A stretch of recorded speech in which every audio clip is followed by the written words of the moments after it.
Oh hey internet, what is up? Welcome back to the Type QQ channel as we check out some more Synchronicity. It'd be too much to ask if I said what the damn title of this game is correctly, right? But yes, we're checking out this game. Still, I don't know why we're even saying we're checking out. My God, starting this video off with a bang. In much of the way you would call a fist going into a rectum. That's probably more accurate.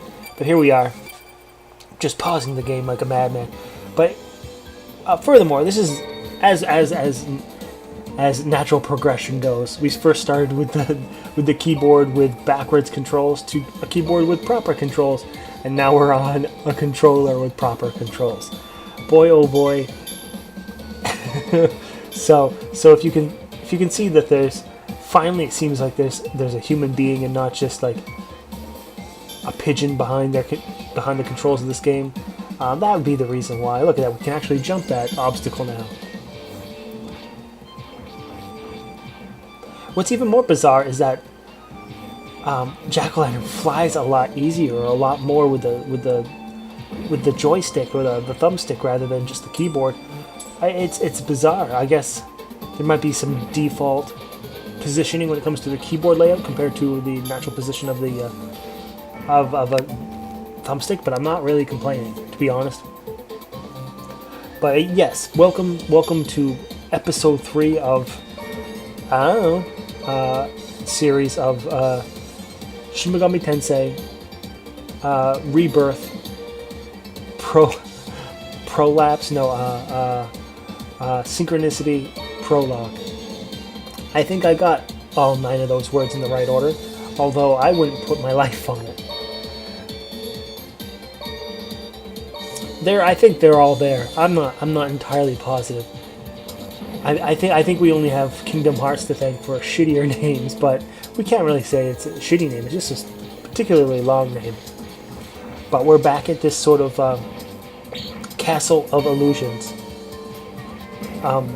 As we again fuck this up.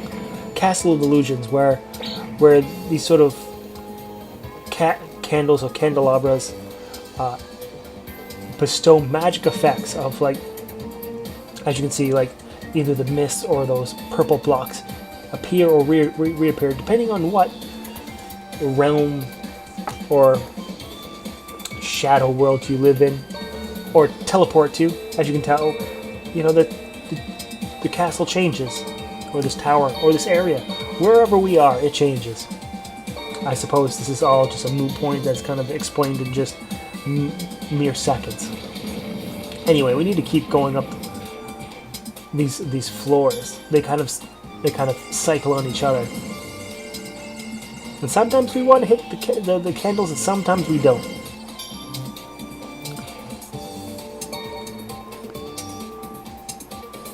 Yeah, we really don't want to aggro those guys above, because they will fuck us up good. Although it's going to be kind of we're going to be seeing them regardless. And that's another thing that we haven't really been doing a good job in the last 2 videos is kind of, instead of just venturing out and exploring like Wildman.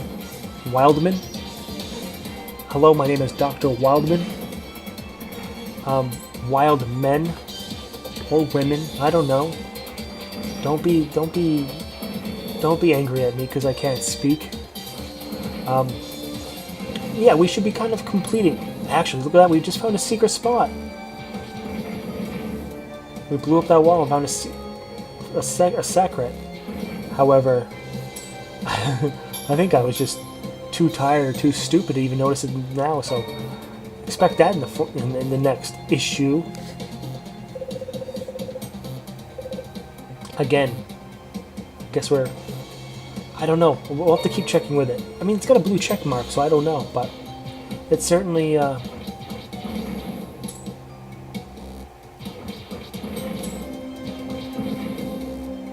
It's certainly something that's for the 10th something. Yeah, we really ought to go check out that, but fuck it, I guess. We're playing this pure run. This is a pure run. We're not using any sort of secrets.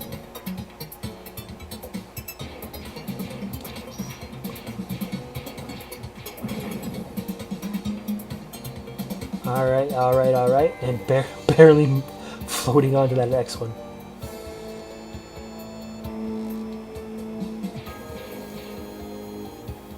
Oh shit. See, that seems to be the more difficult thing is it seems like you want to change midway or something like that. It's hard to say, but here we are just like falling down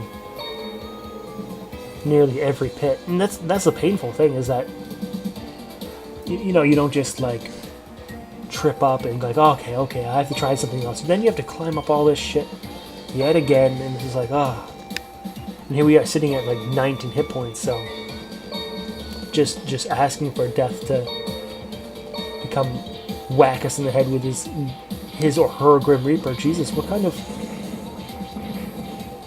of wrath am I trying to incur on the internet here? We've already made a mistake. You know, we don't have to even complain about the puzzles if we can't possibly fix something ourselves. However, this is kind of an interesting find. As we continue down, we find this like little spiked area, picking up our 7th level there, and even more. It continues on, sitting at 6 hit points, really trying not to run into these guys or getting a hunk of metal to the head from that other ice guy, but continues down further. Bizarre stuff, and even weirder that stuff opens up. Hey, and we've saved our game, so but you can tell it's like, hey, are we even supposed to be down here?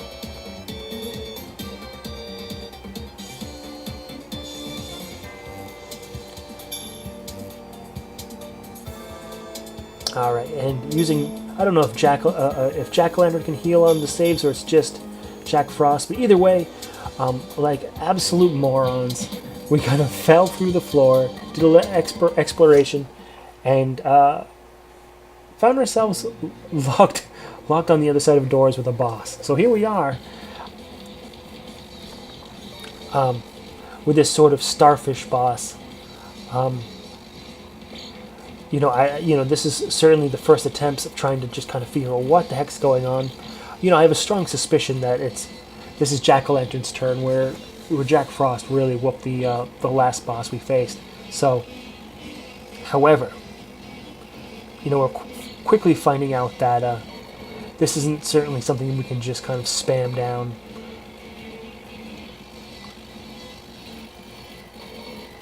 You know, we always have to keep moving, and then there's a couple attacks, like the one that just happened along as this one, is sort of these death rays. I mean, they do have some blocks, they do have some candelabras. Well, and there's us exploding into stardust. However, it's a good thing we did find that save point, but it's not necessarily where we need to be. But hopefully we can get through this rather quickly. You know, thinking we did a sort of poor chance with Jack-o'-lantern last spell, thought that maybe I was wrong. Maybe we accidentally found the 3rd level, the 4th level boss. I don't know. So we're like, maybe it's another Jack-o'-lantern, a Jack Frost boss. Clearly not the case. And trying to see if we can retreat from that sort of ceiling laser. However, really not the case. And again, getting fried here. There we are. Death becomes us again. So a bit more of a sort of, certainly more difficult than the 1st level boss, which makes sense. But we have to kind of figure out what is going on.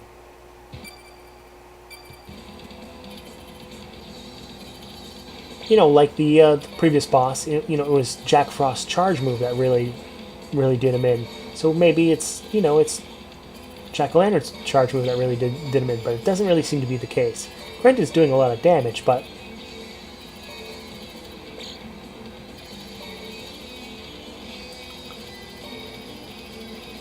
yeah, and you really can't escape it.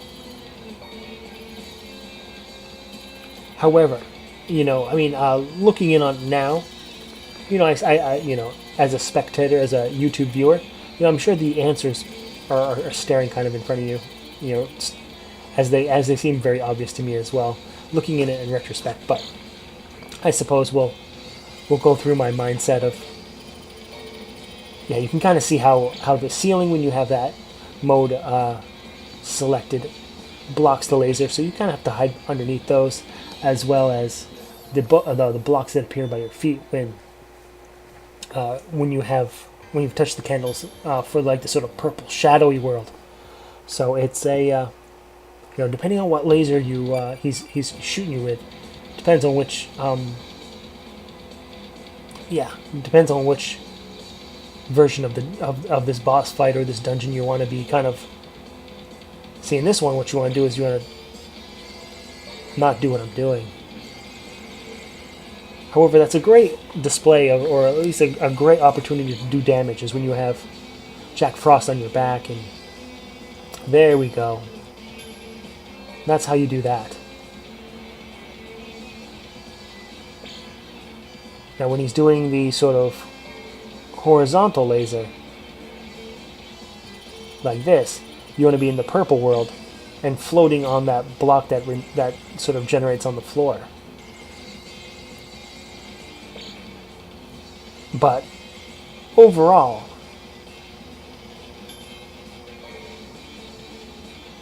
we're finding it very difficult to kind of determine where this guy is teleporting as well.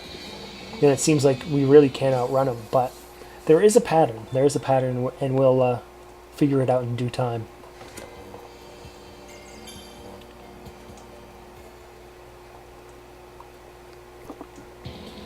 Or maybe we won't. Who knows? Maybe it's like Cuphead, we're going to spend the next 3 hours facing the same boss.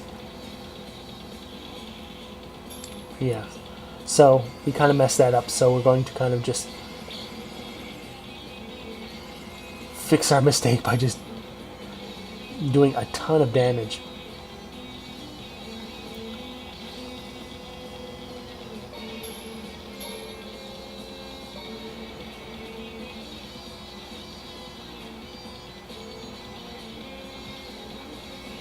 So although our charge move can do 40, we can certainly do a lot more than 40. Oh, there goes. Oh, how did we survive that? We can certainly do a lot more than 40 when we spam our like triple shot of fireballs. And we are disconnected yet again. RIP. So we're choosing to kind of go with the spam route, even when we have Jack-o'-lantern on our back. That seems to be the best option. But it's just a matter of, you know, where he's sort of teleporting back and forth. Find him in a good opportunity to stay still and then punish him. You know, because you can hit him with both attacks. And that's exactly what we want right there, although we kind of slipped off. But that kind of gives you an indication of what you want to do. You know, it's a very, you know, it's a balancing trick. And here we go, hiding underneath that. So, that with knowing that this guy kind of teleports back and forth.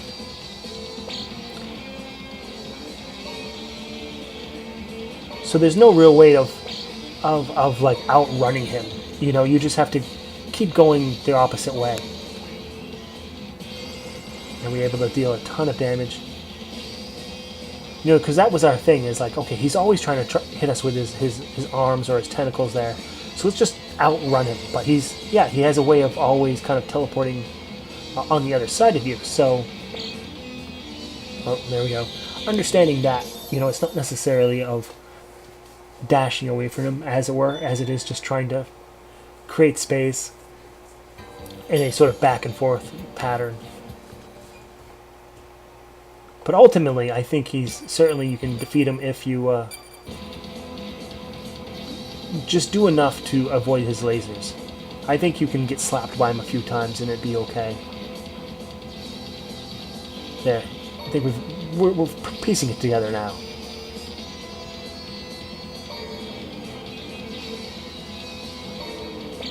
Oh, And just stupidity there. Accidentally hitting the candle. And then disappearing our protection, our shield there.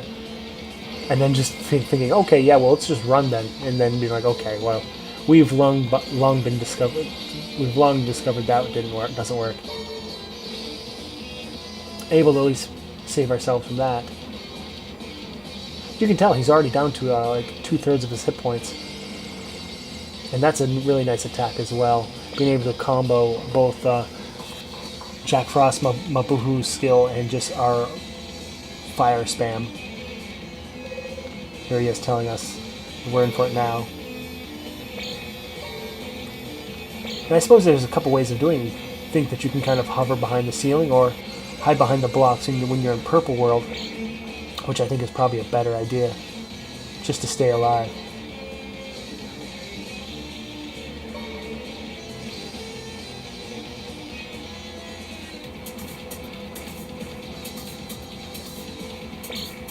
Very close, but I think we're piecing it together. Maybe the that last laser attack where he shoots out all throughout his legs. Maybe it was the curveball of the fight. So, adding that to the that extra bit of depth to the fight, you know, I think we can take him down. Great amount of damage. And again.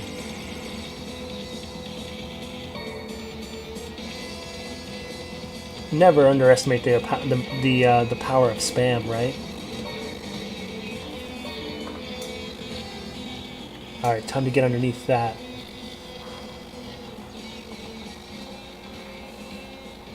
More spam, and I think that, well, granted he was able to dodge it and then counter it with a fishy punch to the face, but I think the more often we use our skill, you know, the more opportunity it has to recharge.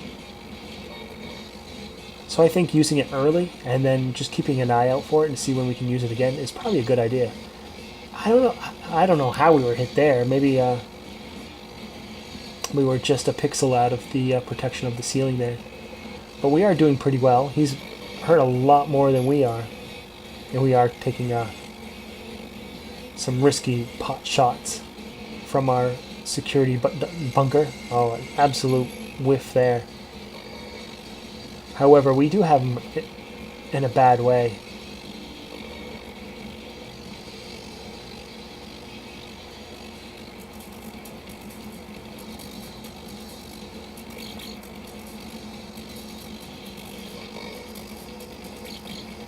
And just, we're doing our best to make this a close fight. But luckily ending in the victory. The victory corner this time. Victory corner? I don't know. We became victorious all the same. So it opens up that path further on if we choose to take it. Which we will, I think.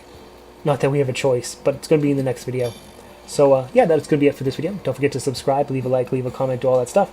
Then we'll come back and play some more whatever this is in the future.